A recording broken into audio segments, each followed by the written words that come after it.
made a pretty good business relationship with a gentleman in another business in DC, and he has really good industrial connections, which is not something we have a lot of in Richmond, simply because there's not a lot of factories left. They've been gone for a long time.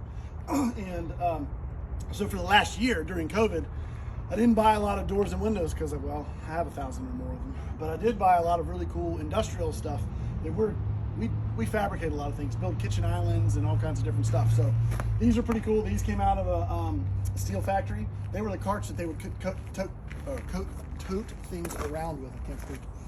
But they're super heavy. I have a couple ideas. We're going to build a couple kitchen islands out of them and put a butcher block on them, and they'll make a good mobile island for people that have smaller kitchens where you need to be able to, move your island around. So we have these. They came out of one factory. These came out of another. These are die lift carts, and they crank. That's what the cranks are for.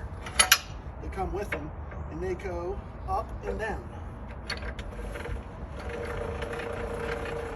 Right, so they'll go up and they'll go down, which makes for a cool coffee table. Or you can crank them up further, and we've had people use them as desks. People use them as kitchen islands. They're so strong you can put a big top on them and have it overhang. We generally wire wheel and clean them down to bare metal and then clear coat them.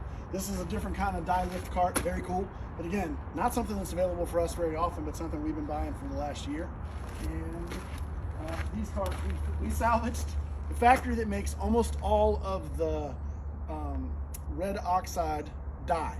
Has a name, I can't think of it. The red dye that went in all the pigment for primer. The factory had 40 buildings. It kind of looked like that Clint Eastwood movie.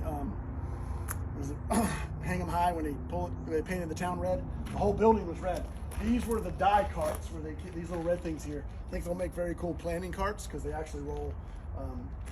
But they have an interesting industrial look. We salvaged a newspaper factory this year, and these were the benches on the front sidewalk. We had 15 of them. We're down to 4. They're pretty interesting. We salvaged these off the same newspaper factory. And inside we have a very cool revolving mahogany door. Super cool, that we've restored. Anyway, industrial is kind of where we've been going, because it's one of the things that's not available in Richmond.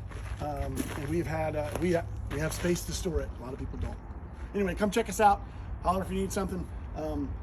We'll have a lot of these pictures and things on the net here shortly on Instagram, Facebook, and Salvage Market.